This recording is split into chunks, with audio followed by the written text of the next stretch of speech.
I'm speaking with Khaled Abu Toameh. He is an Arab journalist and senior Palestinian Affairs writer for the Jerusalem Post. He's reported from the West Bank and Gaza Strip for more than 20 years for both Israeli and Palestinian publications. He also acts as a producer for television news programs in both Europe and the U.S. and currently produces for NBC and other major networks. He has a bachelor's degree in English literature from Hebrew University and currently lives in Jerusalem. Khaled, let's talk about the new Palestinian unity government between Hamas and Fatah. Saudi Arabia brokered the deal. What does this new government mean for the Middle East? Well, the question is, what does it mean for the Palestinians first? As you know, about more than a year ago, we had a free and democratic election over there. And Hamas won the election. And ever since then, we've had a power struggle between the guys who lost the election and the guys who won the election. We've basically had the PLO saying, what's going on here? Give it back to us. It's ours. Who are you, Hamas, to come and take it? We've had it for 40 years. And so what if you want it in a free and democratic election? And Hamas saying, no, we're not going to give up. Now, the guys who lost the election have been supported by the United States of America and Europe. The same parties that demanded a free and democratic election have been trying over the past year to bring down the democratically elected government. So they failed. They failed through financial sanctions. They failed through violence. They failed through an international boycott of the Hamas government. So the name of the game is, if you can't beat them, join them. They eventually decide to join hands, Fatah and Hamas, because they need the money. And they're both saying it. We need the money of the international community. The Palestinians have been without money for the past year, or ever since Hamas came to power. So in this new government, which is the more dominant force, Hamas or Fatah? That's a very good question. As someone who lives there and as someone who has been covering it, I still don't know. But there are some things we have to point out. The unity government is led by Hamas. The unity government's survival depends on the goodwill of the Hamas-dominated Palestinian parliament. So I'm afraid that what we're going to see is the continuation of the power struggle between Fatah and Hamas, even while they're sitting inside the government. And it's been a shooting conflict. A lot of people have gotten killed in this, what some people have described as being close to a civil war. Yes, I covered the fighting that happened over there. Over 140 Palestinians were killed in the past 4 months in internal fighting. Actually, the number of Palestinians killed in internal fighting in 2006 was higher than the number of Palestinians killed in clashes with the Israelis. And this is something unprecedented. The violence we had there, you correctly said that it was something like civil war. I always say that it's not civil war because no war can be civil anyway, but it was a clash between bad guys and bad guys. It wasn't a clash between good guys and bad guys. Is it between bad guys and worse guys? Everything's relative. I don't see much of a difference, to tell you the truth, between the guys who lost the election and the guys who won the election. On the one hand, we have corrupt, secular PLO leaders who failed their people and who were actually voted out for corruption, for embezzlement, for doing all the wrong things, for embezzling $6.5 billion that were poured on the Palestinians between 1993 and 2001. Well, what's the platform of the new government? What principles have they agreed to? That's another good question, because as someone who has read the platform in Arabic, I can still say that I'm confused. I don't know what they want. The platform of the unity government was drafted in such a way so as to appease everyone, to appease Hamas and to appease Fatah and to appease the Americans and to appease the Arabs. And You mean it's meant to be confusing? Yes, deliberately. Can you penetrate to the core and figure out what it's really saying? It's saying yes and no. It's saying, it's open for wide interpretation. For example, does the platform meet the 3 conditions of the quartet? And those conditions are? Renouncing violence, recognizing Israel, and honoring or abiding by previous agreements. Now, Arabic is a very rich language, and it can also be very complicated, and one word can have many meanings. So the way I understand it is that in this document, the political platform does not meet even half of these demands. Does it recognize Israel's right to exist? No. At least not explicitly. Does it renounce violence? Absolutely not. On the contrary, it talks about pursuing the resistance. What is the resistance over there? The resistance is not holding a placard and stopping and standing in downtown Gaza and chanting peacefully, down with the occupation. Resistance over there means suicide bombings, drive-by shootings, and death, violence, a lot of violence, rockets, missiles. So does it talk about abiding by previous agreements? No. There's a play of words over there. Hamas is saying we're prepared to respect the previous agreements. And what does respect mean? I asked many Hamas leaders over there, what do you mean when you say that you're going to respect the previous agreements that were signed between the PLO and Israel, including the Oslo Accord? They said, well, that means we are prepared to accept them as an established fact only. So does this mean that this is essentially a war government whose primary purpose is to conduct war against Israel?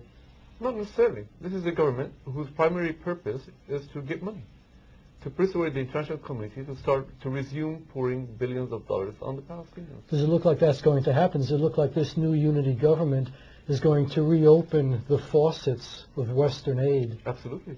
Absolutely, it does. I mean, I see the Russians and even some Americans rushing to embrace this new government under the pretext that this is a new government, it's a peace government, everything is okay, and let's start pouring them billions again. I mean, within...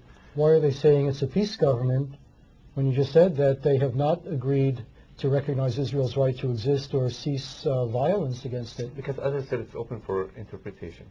If you ask members of the new government, do you recognize Israel's right to exist? They say yes. There is an implicit recognition. The fact that we accept all United Nations resolutions, the fact that we accept all the Arab Summit resolutions means that, we recognize Israel's right to exist. But the word Israel is not even mentioned once in this document. Israel is referred to as the occupation. Now, for decades, all of these politicians and diplomats have been working on the two-state solution. So what does this new government say about the two-state solution? Nothing. It doesn't talk so about so they're not solution. interested in the two-state solution, it sounds like. It says nothing about the two-state solution. There's no reference at all. Even in the speeches that Mahmoud Abbas, the president, and Ismail Haniyeh, the prime minister, delivered in the inauguration ceremony, there's no reference to the future borders or to peace. I didn't hear any of them say, it's time to recognize Israel. I didn't hear any of them say it's time to renounce violence and terrorism. I didn't.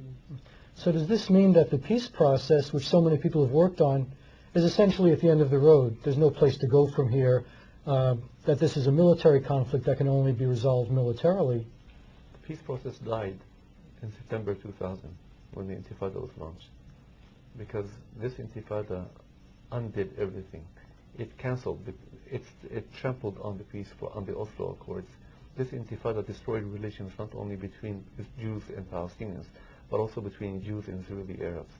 This Intifada destroyed all prospects of achieving peace. This Intifada has raised an entire generation of Palestinians on the notion of martyrdom and jihad and suicide bombings. Now, what is really the core of this conflict? Some people say it's about land. If only they had land, there would be peace. Some say it's about improving the living standards of the Palestinians. What is the real core? What's driving this whole conflict, really, from the Palestinian side?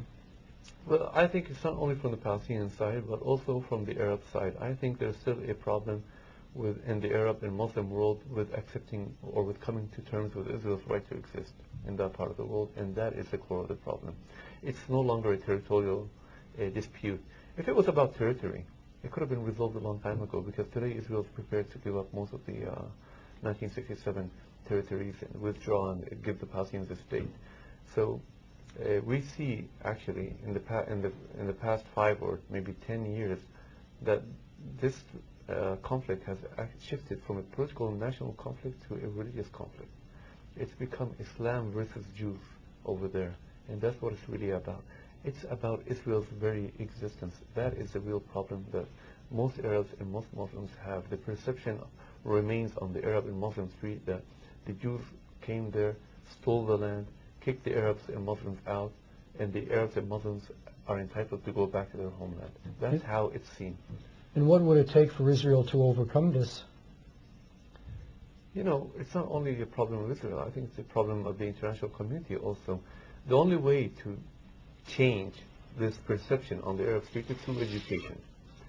And I don't see education taking a right turn in the Arab world. Well, education is very important.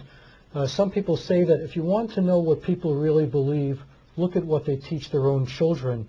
So in Palestinian schools, what do they teach their children about Israel and about Jews? Well, for many years, the message coming out of the Palestinian textbooks was negative. There was nothing positive about it. Actually, Arafat took the money of the international community. He took money from the Americans and the Europeans, and he printed textbooks that called the Americans and the Jews infidels and called for jihad. So your money actually helped, Arafat call for killing Americans and the Europeans. This was the message. This is what happens when you pour money or billions of dollars on a regime without demanding transparency and accountability, without demanding anything in return. So yes, the message was very negative. It didn't come from Hamas. It came from the PLO. The same Arafat who was visiting the White House returned home at the end of the day and called for, through the mosques and through the newspapers, he called for the destruction of the White House, and he even prayed that at one prayer, at one event, he called, or his mufti called for God to turn the White House into a black house, a house of mourning. And this was like 2 or 3 months before 9/11. Now, some people say that if Israel were only to make enough concessions, it could have peace. In your opinion, is there anything that Israel could offer to the Palestinians that if they offered it, they would say, well, the conflict is over, we're satisfied now, we have what we want, or is this just life and death, period? But look at the situation today. Israel left the Gaza Strip. Did you see one Palestinian celebrating in the streets and saying, thank you, Israel? Israel actually left to the 1967 border. Israel's not there. Now, Israel's begging the Palestinians, come and take the West Bank. Come and take 90% or 80% of the West Bank. There's no partner out there. do the Palestinians get much military aid from other Arab or Muslim powers such as Iran and Egypt and Syria? Are they getting a lot of outside support? Well, weapons are coming from, first of all, they're coming every day, whether it's through underground tunnels or through the border with Egypt. There's a lot of smuggling happening over there. Officially, the Palestinian Authority does not receive weapons from any Arab party. But unofficially, the smuggling of weapons is really frightening. Tons of weapons are being smuggled into the Palestinian areas, especially ever since Israel abandoned control over the Rafah border with Egypt. And the flow of this weapon is going to bring us the third war over there, the third intifada. Now, do you think that the Palestinian areas pose a major strategic threat to Israel right now, or are rapidly becoming a major strategic threat to the point that it's going to be really hard for the Israeli army to reassert its control if it has to? Well, look what's happening in Gaza. I mean, the Israelis want to go into Gaza, but they're thinking twice and thinking 3 times before they go in. I believe that eventually they'll have to go in because of what's happening there. We have long-range missiles coming in. We have anti-aircraft missiles. We have Al-Qaeda moving into Gaza. So if it's not the Israelis, someone will have to go in and clean the mess over there. Are the Palestinians acting as kind of proxies for other powers, or is all this hatred and all this violence really coming from them themselves? I can't really say that, the Palestinians are affected by this party or that party in the Arab world. I can say that on the Palestinian street there is no love for Israel and America and the West. There's a lot of hatred, anti-American sentiments and anti-Jewish sentiments are very high on the Palestinian street. I see Palestinian street being more and more radicalized over the last few years, and that is very, very worrying. I see, Hamas did not come to power out of the blue, out of a void. It's a process that's happening over there. So now where do we go from here? I mean, it sounds like Hamas is not going to change. We hear a lot of talk in the West. When Hamas accepts Israel, there will be peace. When they change, there will be peace. Do we come to a point where we say, they're not going to change, they're committed to war, we have to accept that reality and deal with it? Well, Hamas is not going to change in the sense that if anyone thinks Hamas will one day recognize Israel, that's not going to happen. Or if anyone thinks that Hamas will wake up in the morning and call on its supporters to sing Hatikvah in the morning, that's also not going to happen. Hamas will never change its ideology, because if it changes its ideology, it loses its legitimacy to exist.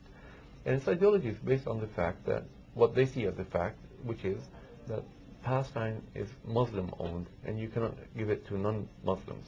that the Jews have no right to be there, basically. So how can they now come and tell their own supporters, no, the Jews do have a right? And they have quotes from the Quran and all that. So when it's religious fundamentalism, it's very difficult to change them. Hamas is not the PLO that they can change. And you know what? Hamas is being honest. Hamas is saying, sorry folks, we're not prepared to accept Israel. Why are we putting pressure on them?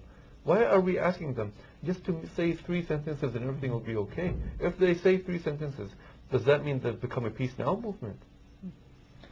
Now, as far as Muslim ownership, not all Palestinian Arabs are Muslims. Some are Christians. What's the situation of Christian Arabs in the Palestinian territories, say, compared to what it was when Israel operated those territories? Well, the conditions of the Christians is awful over there. Their number is dwindling rapidly. In the 50s and 60s, the percentage of Christians living in Bethlehem and its surroundings was over 80%. Today, the Christians constitute only 14% in the Bethlehem area. They're running away. Most of them, they've been running away ever since the Palestinian Authority came about in 1994. All this talk about, it's the occupation's fault is a bit exaggerated. There's a lot of persecution over there. I recently interviewed many Christians over there, and I even did a story for a number of TV networks about how local Muslim gangs, and I'm a Muslim, and I'm ashamed even to say this, how local Muslim gangs were stealing the lands of the Christians and how they were terrorizing them, and. So there is a problem.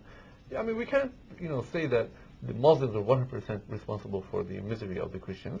Okay, Israel does bear some kind of responsibility, but I think most of the blame goes on the local Muslim population over there.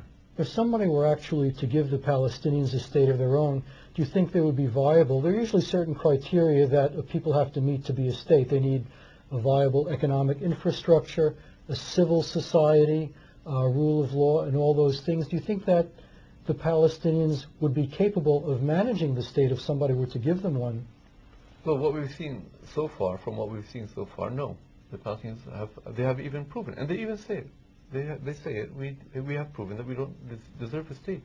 The Palestinians, instead of forming or establishing civil institutions and civil society, they established what I call a uniform culture. Everyone is armed. There are too many militias on the streets. There's a breakdown of law and order.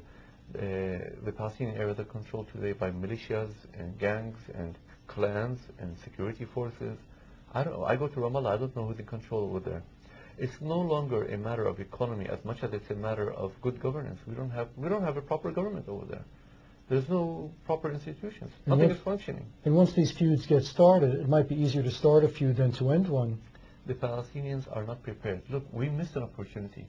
The Palestinians did have a chance to prove that they are capable of building a state. Between 1993 and 2001, the international community, as I said, they poured $6.5 billion on Yasser Arafat. With this money, he could have done a lot. He could have built hospitals and schools and roads, and he could have provided jobs for the Palestinians. This would have had a moderating effect on the Palestinians had he invested for the welfare of the people. But when you pour money on someone and you don't ask him, what are you doing with the money will go to support the shopping sprees of a certain lady sitting in Paris, or it will go down the drain. And this is it. Or fund armaments. Yeah, I mean, for Arafat it was more important to smuggle a weapons ship, Karine A. I mean, he paid $50 million to smuggle that ship when he knows that, this money is needed by the refugees.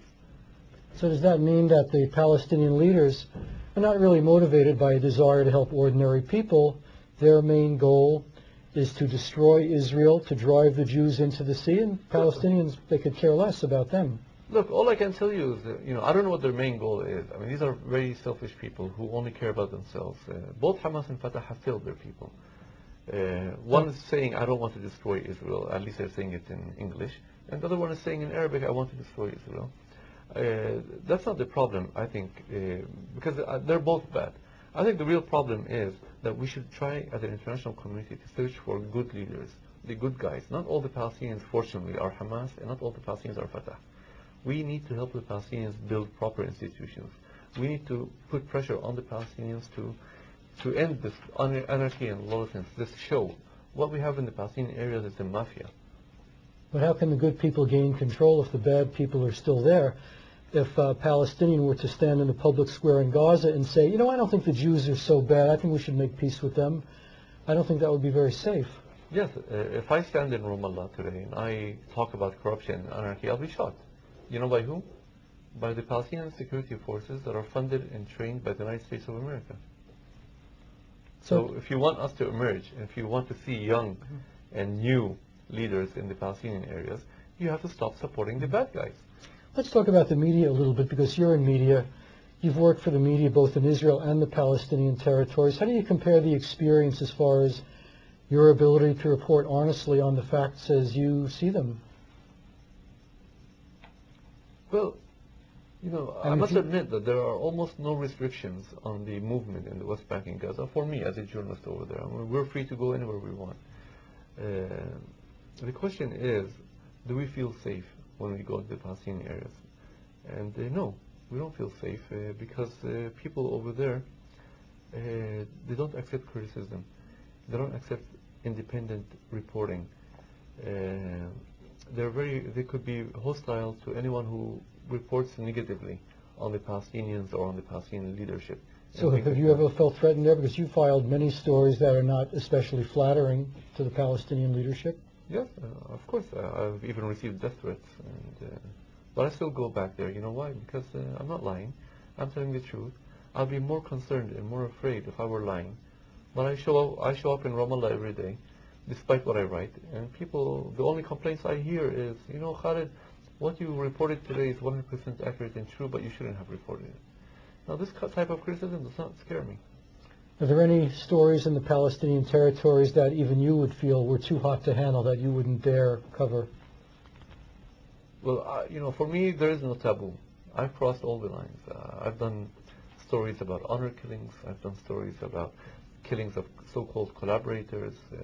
I've touched on most of the very sensitive issues that both foreigners and Palestinians refuse to deal with.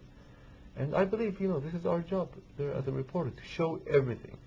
I'm not being selective. I'm not saying let's focus on one side and forget the other. I think it's the job of a reporter to dig and dig and dig until he reaches the truth. Now, some people complain that the Western press slants too much in favor of the Palestinians. They give too much credence to Palestinian claims, not enough credence to Israeli claims. First of all, do you think that this is in fact the case, that they grant too much credibility to the Palestinian side? You know, I think the attitude of the foreign media towards Israel has slightly improved over the past 6 years, largely thanks to the Palestinian terror campaign that was waged against Israel, and also thanks to 9/11, because it changed the views of many people in the West. Many people woke up and said, you know, suicide bombings are bad, and it's affecting us in Europe, and they've seen, you know, the Muslim revolt in Europe happening and all that. So foreign journalists are more open, and they can really understand today.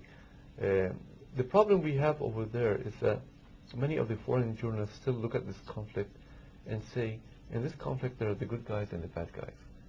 And the good guys are the Palestinians and the bad guys are the Israelis. And it's very difficult to persuade people to change this perception unless, you know, And why are the good guys the Palestinians? Because they're seen as the people living under occupation, and they are the underdog, and they are the victims, and the Jews are the oppressors. Israel is strong. And the foreign journalists like to side always with the weak side. That's simple. That's how simple it is. It's very simple. That's how I see it. And also, you know, for many of these foreign journalists, it's in to side with the victims. You're not supposed to side with the oppressors. Otherwise, you won't be a liberal. Now, let's say you have a Western journalist who's kind of neutral in the conflict. He just wants to report the facts. Does he have problems doing that from the Palestinian territories? Are there forces that make it more difficult for him to get the facts or to report them, even if he wants to? Absolutely. I mean, today, 90 or maybe 100% of the foreign journalists don't go into Gaza anymore. And they have to rely on local fixers and stringers. And many of these local fixers and stringers and consultants are 100% affiliated with Fatah or Hamas.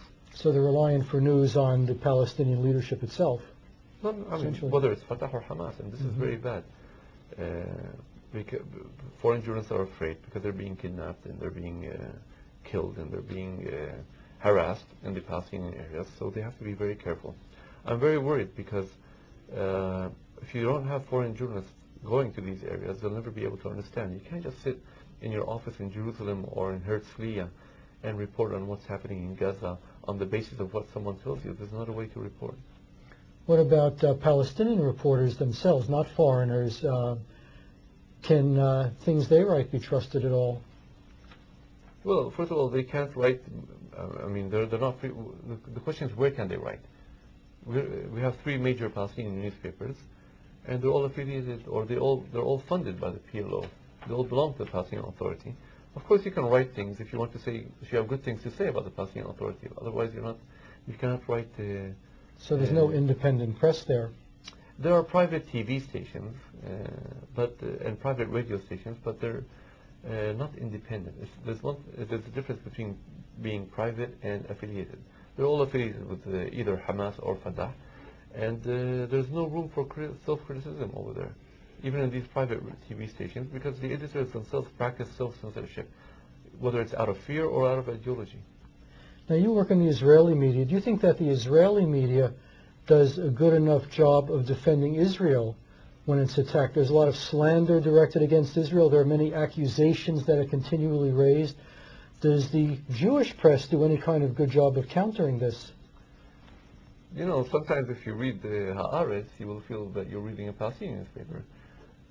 I've had that experience. Actually, most of the articles printed in Haaretz are translated and reprinted in the Palestinian media because...